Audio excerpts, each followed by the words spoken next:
The COYGIG Pod on Off the Ball in association with Cadbury, official snack partner of the Republic of Ireland women's national team. Katie McCabe, a huge goal. I'm very proud of the team's performance. We're going to go out there to beat them. We're going to try and beat them.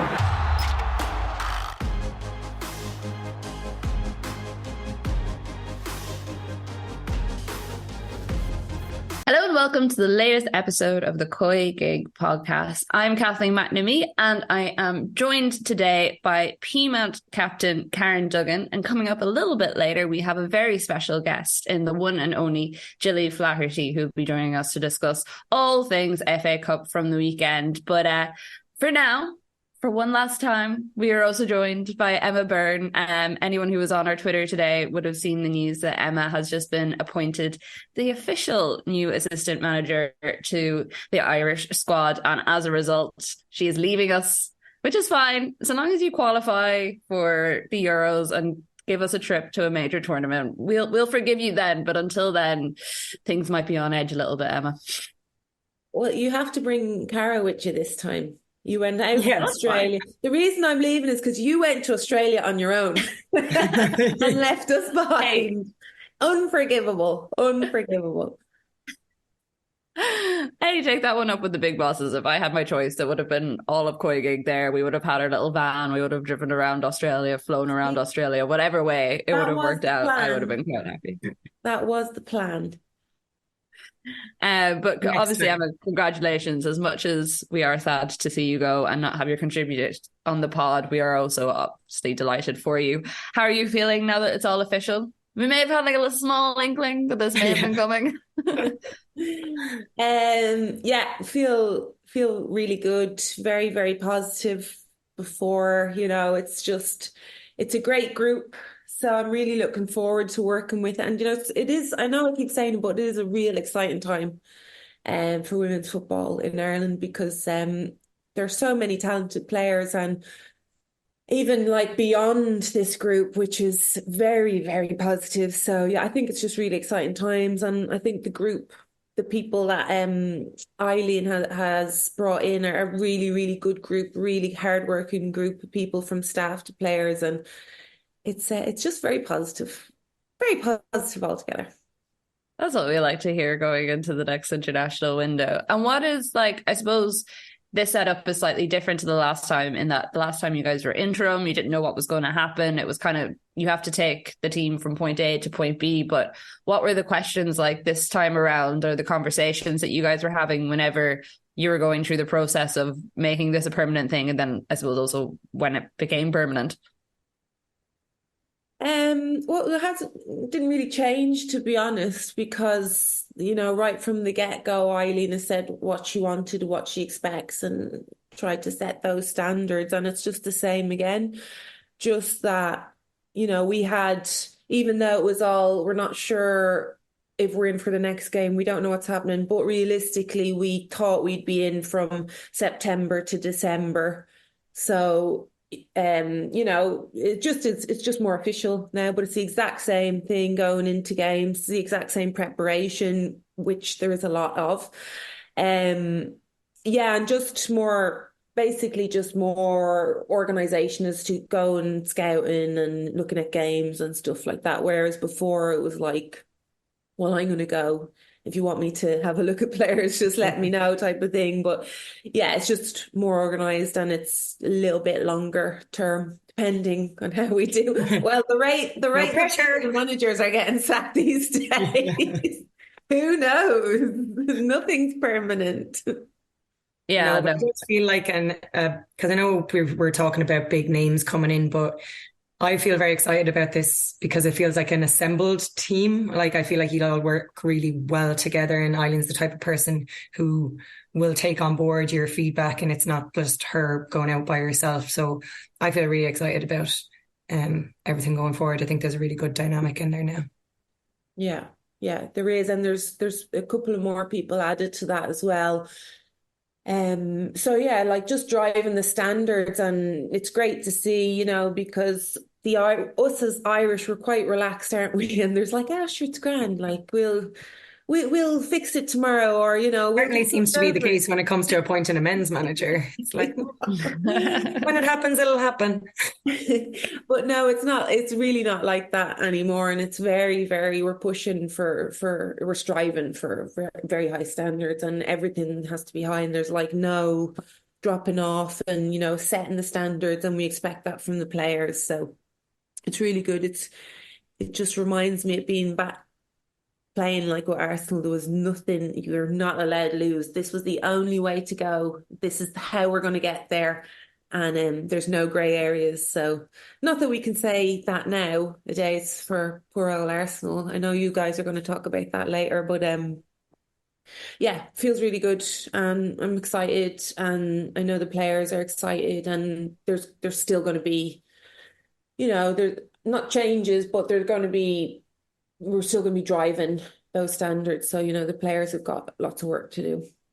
And this time you get to go to Florence, which is quite nice as a little aside trip. Florence and Tala, two very nice spots. Well, do you know what? I'd actually rather be in Tala, if I'm being honest. But yeah, no, it's great to play Italy. They're a good standard. I think, that's what Eileen's about. She's brave. She'll take on those games because we do need to be tested going into, qualifiers and stuff. And I think that's going to be interesting. I would have thought we were on par with Italy, and Italy would be considered one of the top teams. So it'd be great to test ourselves there, and also against Wales, who we've always been throughout the decades, hundreds and hundreds of years. We've been at the same kind of pace as them. So I think that's a good opportunity to show where we've come and how we've developed since we were about, Carol. A long time ago. We're smart, Karen. This is exactly what we said last week on the podcast, whenever we were talking about this. So it's good that we have the insight. Thank God I wasn't talking absolute rubber. It's like, yeah. Emma, the checks in the post. Emma, for people who maybe don't know what the role of an assistant manager at an international level looks like I know you mentioned before scouting and going to games, but can you just give us a rundown of some of the stuff that is included, I suppose, so that people have a better understanding of what your role is to Eileen Gleeson? So it depends on the manager. In general, it depends on the manager what the assistant's role is or are in our case. But with Eileen likes to. She's very how can I put it? She's very open. She knows her strengths, and she knows where she needs other people to build strengths around her. So as an assistant to Eileen, it is going and looking at players, giving her feedback, which she listens to, and she'll take into consideration. Obviously, it's always going to be Eileen's decision. She's the boss, but how she gets to that decision, she's very open and honest, and she'll have lots and lots of conversations about it. Lots of conversations. So that's off the pitch, and it's also just, making sure the team are okay. I would be kind of a link to the players, because I've played with some of them and stuff. So that's nice that we can get, because it's really important to have a happy camp as well. And there's that's a little bit turbulent, that we can sort that out, which players are very good at anyway. And then, of course, there's, on the pitch as well, we go through sessions, we discuss what we want to work on, how we can exploit teams and how they can exploit us. And then we develop the sessions for those thoughts, basically, to try and just explain what we're going to do in games and how we're going to do it. And, the A's and the B's and the C's and the D plans. Yeah, and Colin would be much more involved in that than I would, to be quite honest, and I will have a stronger role with the goalkeepers this time, which I'm very, very comfortable with. It's difficult for me. I'd be always making sure the goalkeepers are okay, even though they're nothing to do with me. That's not your job. And I'm yeah, but are they all right? Do they need anything else? So I'm going to be more involved with them, which is great. And yeah, it's just basically trying to help the team and to help Eileen with whatever she needs, basically. It's a lot of different things to take under one hat, but if anyone can manage it, I'm pretty sure that you will do a good job, considering everything we've seen from you over the last while that we've been doing the podcast together and all the various different places you've been telling us you've been at, or training sessions or various different things. Emma, would be also, I know we are going to talk properly about FA Cup later on, but it would be remiss of us not to ask you how you are feeling after the weekend, because it was something else of a match, and I suppose leaves us in a not so great place looking down the barrel of the end of the season. Yeah, it's a strange one really, because Arsenal started so well. I'm not even counting the Champions League. After that, I felt like, right, maybe they needed that to kick into gear, and I thought they started so well. And something has happened along the way, whether they're players getting injured or player selection or yellow cards or whatever it is. It's just become a little bit choppy, hasn't it? And they were flowing at come end of October. They were in flow, and I was like, this is the team. I said, you're the team to beat, but Arsenal for me are the best team in the league, if you know what I mean. They played together as a team. And I still believe that, but I believe there has to be certain players on the pitch for that to happen, and that didn't happen yesterday, unfortunately. And it's frustrating for the fans, you, Kathleen, if there are, okay. If they're not playing well, because I think they should have won that game, and I think they could have won that game easily. As much as I think City are an excellent team, I do believe Arsenal are better. They play together better, and they were missing a couple of connections in there yesterday. Can't get it back, but definitely, I imagine there was some sleep lost last night. Mm-hmm. It's very conflicting. The players are by staff and players, both. Yeah, it was there for the taking for them, I think. Well, they had so many. City are great, but for me, they're an individual team. They played individually yesterday. They're great players on the pitch. The back line were excellent. And then it just was Bunny Shaw, which Arsenal dealt with really, really well. And Bunny was tunnel vision. She wanted to score, and that was it. And then you had Chloe Kelly, Lauren Hemp, who were all kind of playing a little bit individual.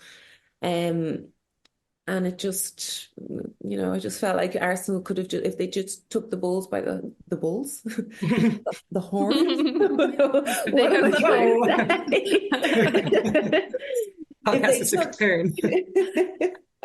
I'm confused next week. If they just grasped the game. I'm going bright red here. I know what I would have said off air. I just felt like it was theirs to win yesterday, and it kind of sums up their season, to be quite honest. Yeah, very much does. And we will chat a bit more about that with Gilly in a bit, who obviously, like yourself, has great knowledge of Arsenal and will be able to give us all the good insight. Emma, for now, we shall bid you adieu. Unless, Karen, do you have any final words? I know you've been saving up a big emotional speech. That I better get invited to the Christmas parties and stuff. Like, don't leave. No, this is it. I'm cutting contact. This is it. I'm done with you. I want the end of year party invitation as well. Well, get us some good content on the down low, and we'll see what. We'll see. I'm gonna feed you a load of lies and hope you talk about it. And I will. And I'll say it with my chest. And I'm gonna invent like some really crazy stuff. Guess what, Caro? No, I promise I won't do that. No, it's get us the inside scoop, and I'll get you a discount when you're scouting over in Peamount. It has been a pleasure, and I wish you the best. I'll be listening to make sure you're not talking bad about me. And sure, I'll see you again. You can invite me as a guest when we get through to the finals of the Euros or something. I might be able to give you 20 minutes. You're so good. So kind. You're so good to us. Can't believe you give us that sort of time. I mean, it's only been a year. It's only been about 15 years of my life, but anyway, whatever. It's fine.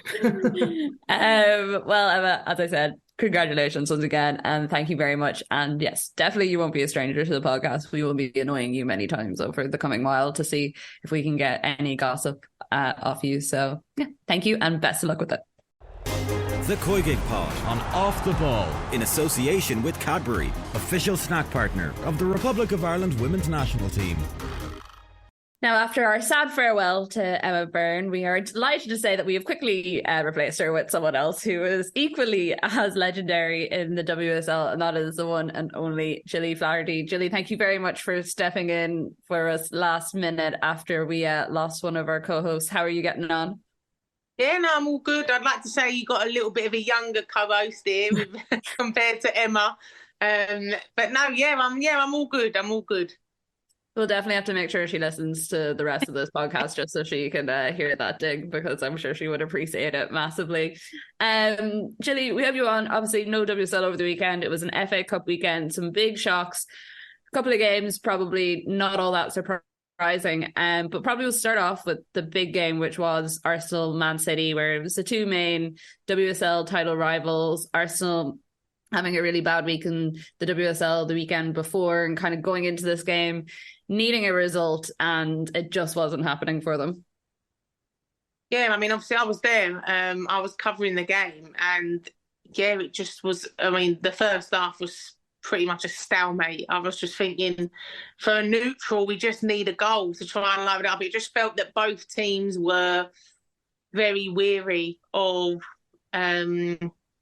being brave, because I think they, more so Arsenal than Man City, because I think Man City were playing in the first half with the intent to score. And I think obviously with Man City, they've got the best defence in the league at the moment. So I think that they wasn't worried about going forward because there was that trust that they can keep a clean sheet.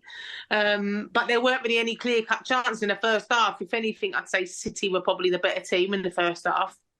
Arsenal, I don't know what it is with Arsenal at the moment. I just feel like when I watch them, it's in the final third. It's just the final pass, the final decision. They play so open. There's no support for Russo at times.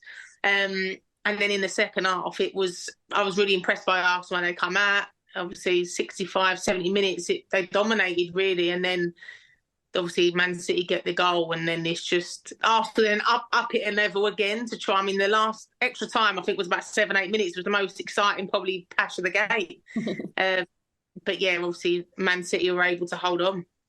Yeah, strange. I read an interview, Beth Mead said that she felt that they were hesitant. So is that, where's that coming from? Because players on the pitch that Arsenal have are just outrageously good and they've so much attacking options. What is it that's making them hesitant? Is it tactics or is it just form? It could be a bit of both. I think as well with this, I think a part of it could be confidence. I think obviously you're coming off the back of a defeat against West Ham, who, no, listen, West Ham, in my opinion, deserved the win. I think defensively were brilliant. They countered Arsenal in a way, and then Arsenal did not break them down at all, and they were getting frustrated, and they had played missing. And I just think for Arsenal, something's not clicking. Whether it could be tactics, whether it could be Jonas's subs, for example. I think they've got the pressure from the fans as well. But yeah, I think it's just like a load of things coming together, and you just see all that stuff that's happening is just coming onto the pitch. It's interesting you say about the pressure from fans, because I feel like it is particularly ramped up over the last while. And, you've seen lots of different Arsenal supporter groups saying, calm down a little bit, this sort of pressure shouldn't be there. But isn't that the sort of pressure you'd kind of expect this Arsenal team to flourish under? Because as Karen was saying, we're not looking at a team of youngsters here. They're fairly well-established WSL and international players. Yeah, no, 1,000,000%. And I think with them as well, with Arsenal, it's like there's a lot of pressure because obviously they've spent money, and it's, there is pressure on them to keep up with the likes of Chelsea, the likes of Man City, in regards to They obviously had a poor start to the season by getting knocked out the Champions League qualifiers when they was expected to do the business there. And then so sort of everyone went, well, hold on a minute, now they're out of the Champions League qualifiers. This then means that now they're really going to have full focus on the league and they're going to go and smash it. And then they start off losing their 2 games in the season, so it's like... And I think everyone talks about, listen, no one's won the WSL with more than 2 losses. So I think that plays a part because obviously now they've got 3. And it's just those little things, I think. But I do think there is a lot of outside pressure, which probably doesn't help them at all. But you can't afford to be off your game. I said it yesterday. I said, obviously, like, the thing with the WSL now is it's got so much stronger and so much more competitive that now if a team has an off game, the other team's going to punish them. You got the risk of that now. Whereas before, years ago, even when I was playing, you could have an off game and still know you can go and beat a team 4 or 5-0. That was just the difference in the standards. But you can't do that now. And I just think, for whatever reason, it's not clicking at the moment at Arsenal. Karen, what does the team do in this situation? Because, like, I don't know if it's something you found yourself in before where maybe you have all the right ingredients, you have the right players, but for some reason you're just not able to put 2 and 2 together to make a smooth team work. Yeah, it's so hard. It happened to us a couple of seasons ago, just in the Irish League. We just hit a lull. We lost every game in May. And then after that, we just went on a brilliant run, but it was too late to really mount a challenge at that point. And I think Gilly is right. I think it is a confidence thing. If you have one game like that, you're expected to win, like a West Ham, you can't break them down. You start to second guess. And then once the atmosphere in the dressing room changes a little bit, it's hard to get it back without getting a couple of wins under your belt. So like you say, this would have been a really good game for Arsenal to win, to maybe counteract that kind of feeling that things are slipping away from them. But it just continued, unfortunately, for them. And I think, yeah, it feels like a bit of a rough spot for them, and it's hard to put your finger on it when you have the talent that they have, and they have all these players coming back from injury, which you would think would cause a massive bounce for the team and instill confidence. But it seemed to have had a negative, well, not a negative impact, but they don't seem to be as assured in themselves in the way that they attack, particularly. I think if Kim Little is fit, she came on yesterday, she should start, just because I feel like she's that cog that settles everyone else. So that's an A-Devel selection. That's obviously her fitness comes into play there, but I'm obviously part of her fan club as well, have been for years. But I just feel like she's the type of player that can bring a group back together. Yeah, Gilly, you're shaking your head there as Karen was saying it, and Karen's not the only person I've heard say that about Kim Little over the last couple of days. Yeah, I just think, listen, obviously she come on yesterday. Because obviously I know she's obviously been injured, but she's been on the bench the last couple of weeks and obviously hasn't featured. So I'm like, for me, she's a big loss for them, a huge loss, because in regards to like playmaking, she's brave. She wants to get on the ball. She always offers us an option.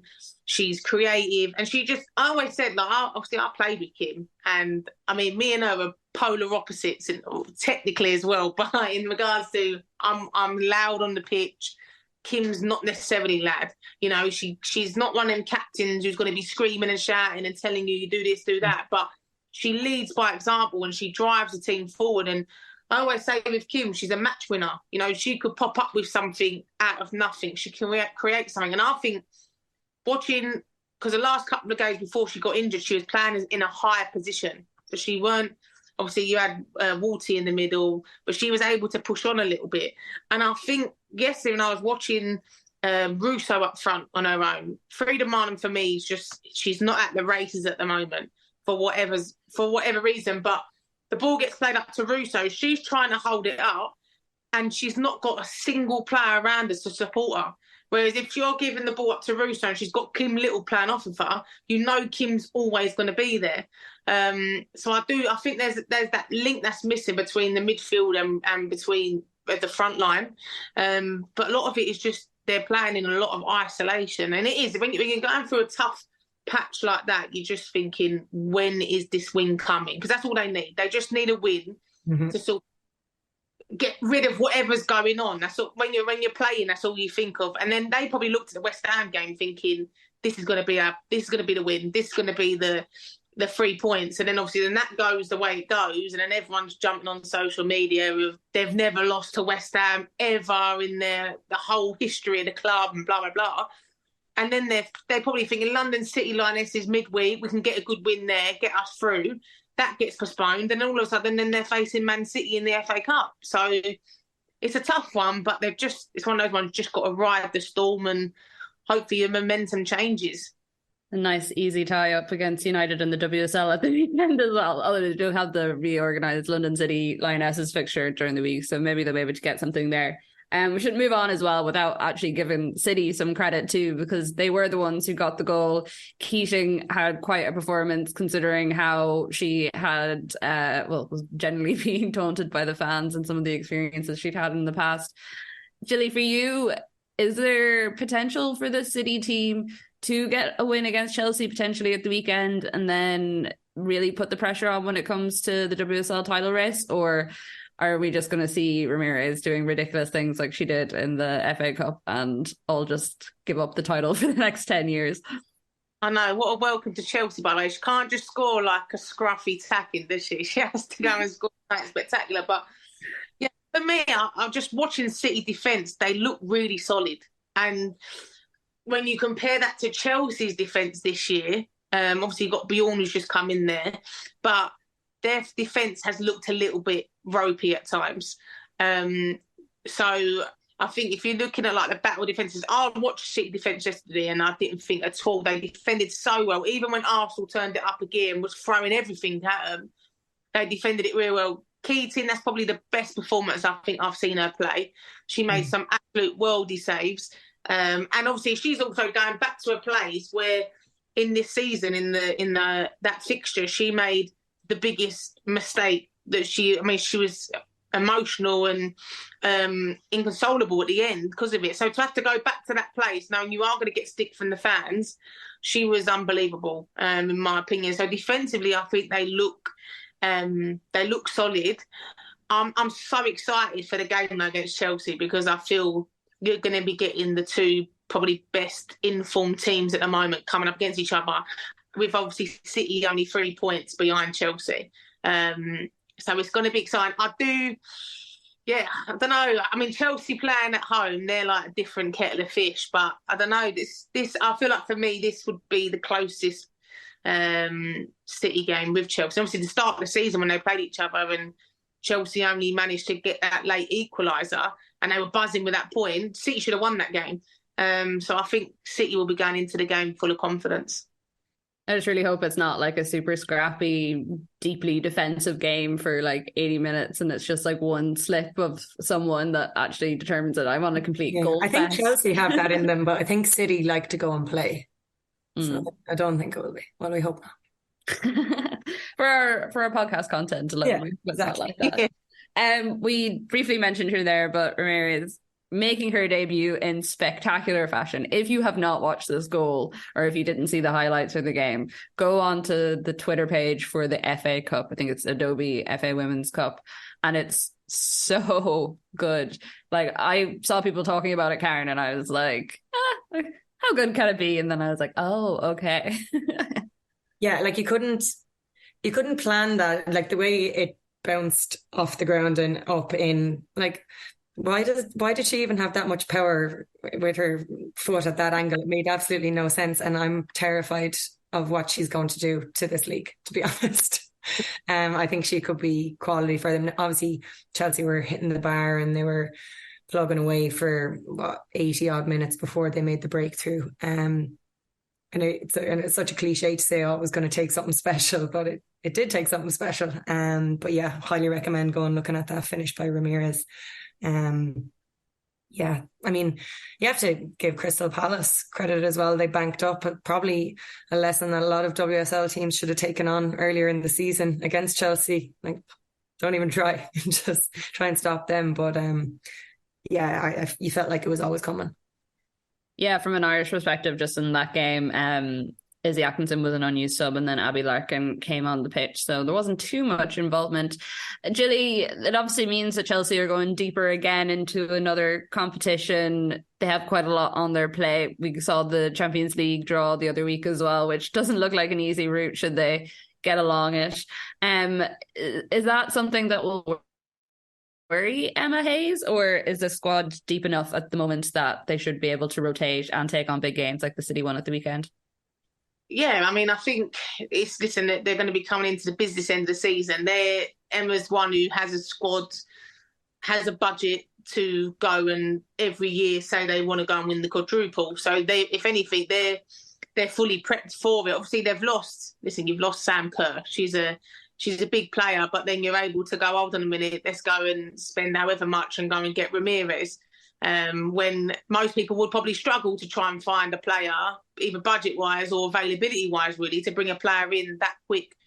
But yeah, I think for them, Emma's always said she always prefers playing games. She prefers it where they've got the momentum. And I think what you've noticed now as well in obviously the last couple of Champions League games as well, there was a lot of rotation. And it's not that they've just got the same starting 11 for all games. In all fairness, you can't probably predict Chelsea starting 11 because even if you think, hold on a minute, they might have a lower ranked team in the WSL, you then go out full strength. Do you know what I mean? And so you really can't predict it. And I think the good thing is that there's so many games and so many opportunities for players that players are fresh. So you ain't got to think, well, hold on a minute, even if they get a couple that are injured or a couple missing, they're not necessarily weakened because everybody... And their dressing room will be happy because everyone's playing. Exactly. There's not going to be no unhappy players there. So I think they're in a really good place. It's just making sure everyone stays fit, and it gets tough, I think, because especially as you get into the later stage of season and obviously weather or all that, if there's any postponements, it's going to be game Sunday, game midweek, game Sunday. But I think Emma likes that. Is that where maybe Chelsea have gone right and maybe it shows Emma's man management or player management in a way that maybe Adevelle doesn't have? Yeah, I think for me, I always say when I first joined Chelsea, we didn't have the budget that they had now, but we lost that league in the first year, right?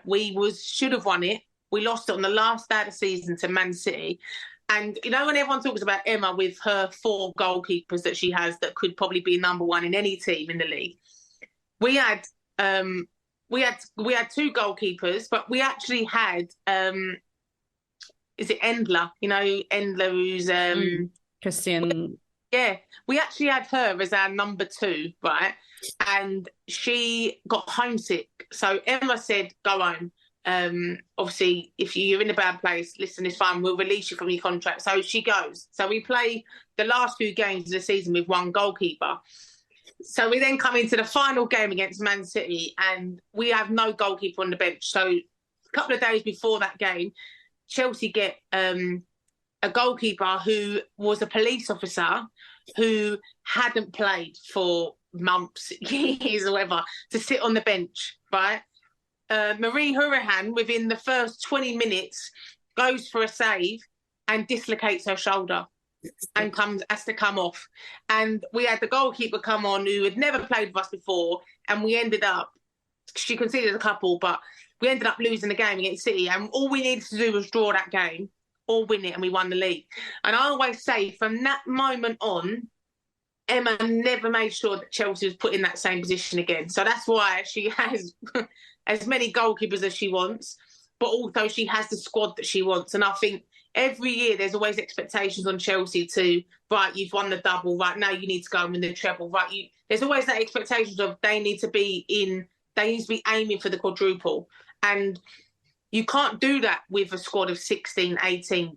You can do it with a bigger squad, but you have to have a squad that, if there are a couple of injuries, those players coming in are good enough to play for your team week in, week out. And I think with Jonas, with Arsenal, they had that mentality before when I was there to win everything. I feel like now they say it, but I don't know whether the ambition and the budget and all that matches that, if that makes sense. I feel like it's good to say, yeah, we want to win everything, but is that really the belief? Is the investment there from the club really that belief to go, yeah, there's the money or there's the resources, go and win the treble, go and compete to win the treble, the quadruple. Yeah, you even feel it with the way they're playing, that sort of like reticence and slight reluctancy, that it doesn't feel like the squad, obviously they're going to say, yeah, we want to win trophies, but it doesn't really feel like they're acting it out on the pitch either. Karen, your beloved Man United, nice little tidy win for them. Yeah, I'm still making hard work of things.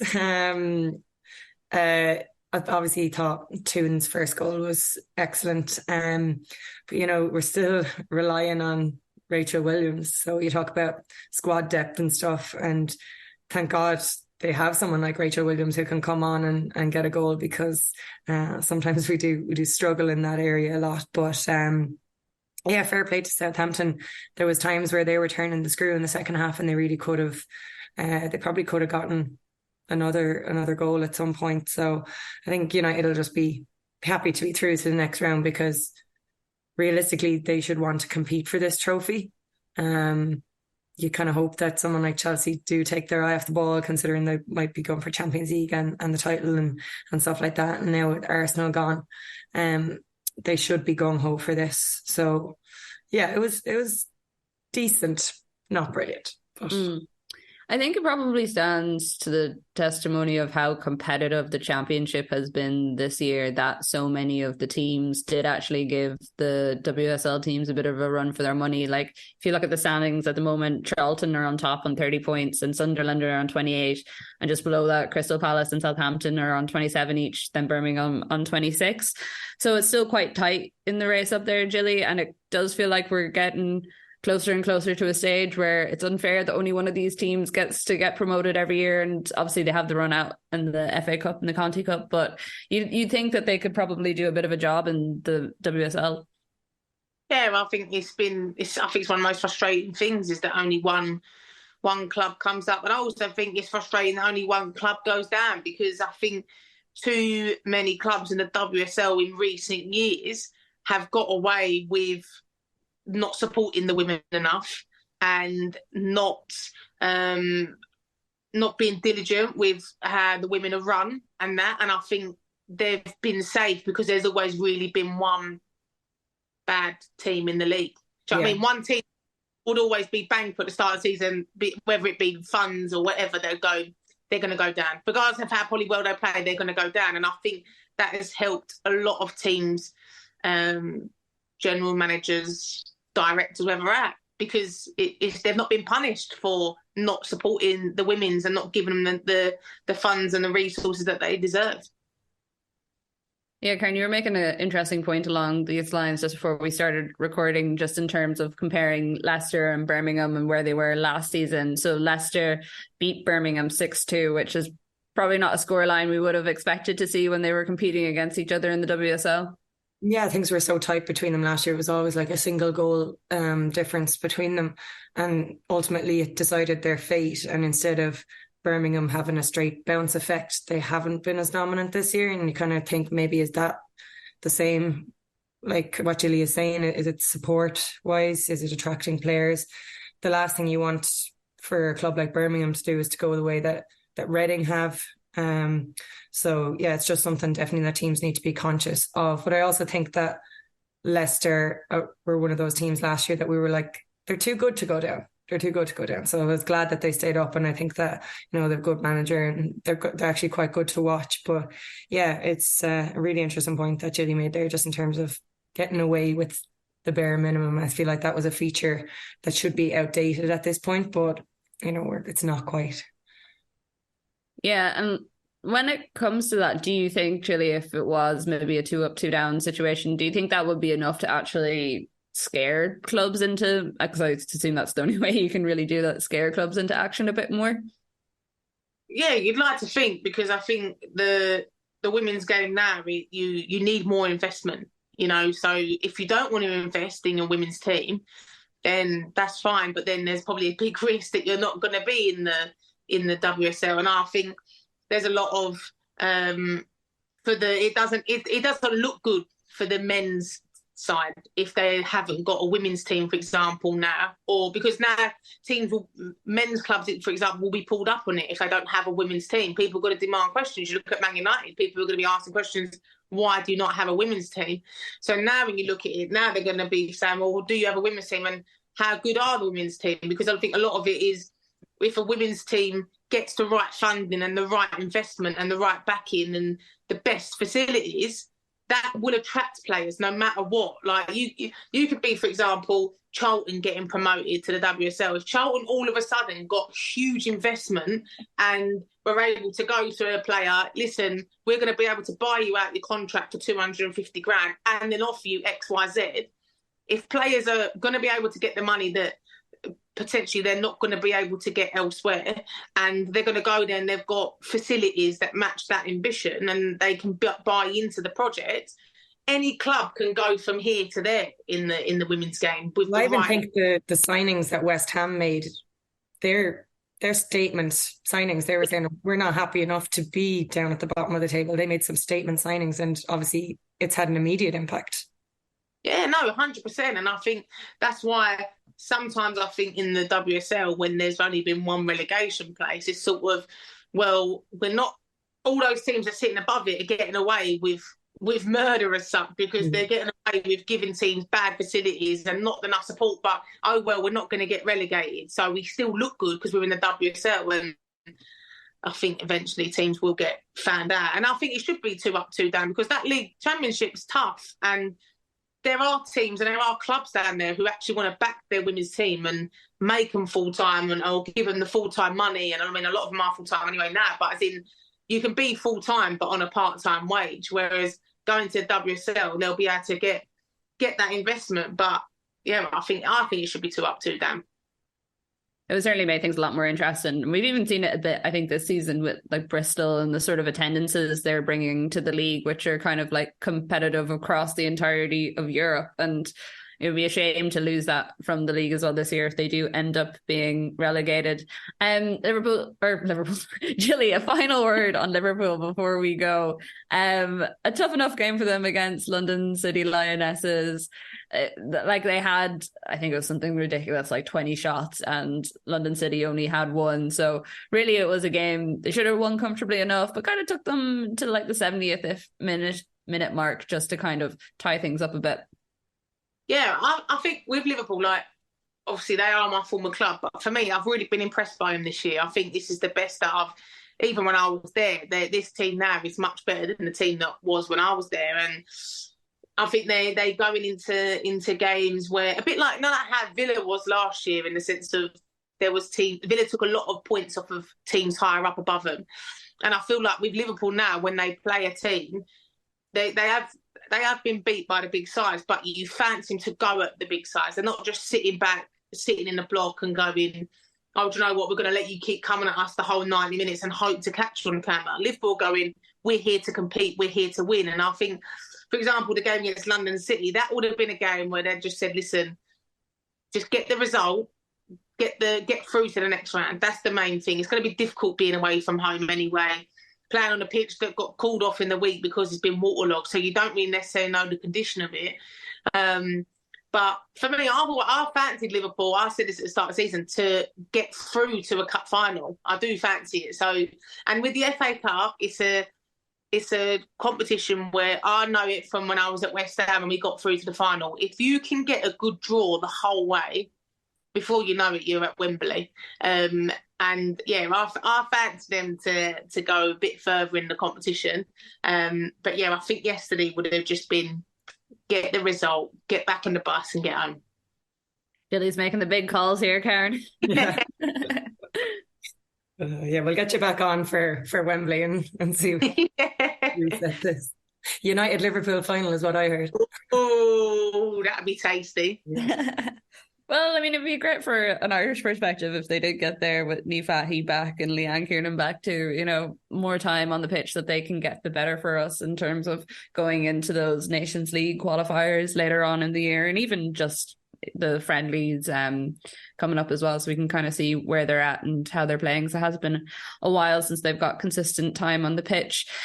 Gilly, thank you very much for joining us and stepping into Emma Byrne's much older shoes. No problem. Having me on. Yeah, no, thank you. If anyone listening wants to get in touch with us, you can find us on Twitter at the COYGIG Pod. We're always looking forward to your thoughts, feelings, opinions, whatever it may be. Could be about how you feel about Ireland. Getting Emma on as their new assistant manager, how upset you are for us that we don't get together anymore, or how you felt about the weekend's FA Cup action at the COYGIG Pod. You'll find us all there. The COYGIG Pod and Off the Ball is sponsored by Cadbury, official snack partner to the Republic of Ireland women's team. Thank you very, very much for listening, and we will chat to you all next week. The COYGIG Pod on Off the Ball in association with Cadbury, official snack partner of the Republic of Ireland women's national team.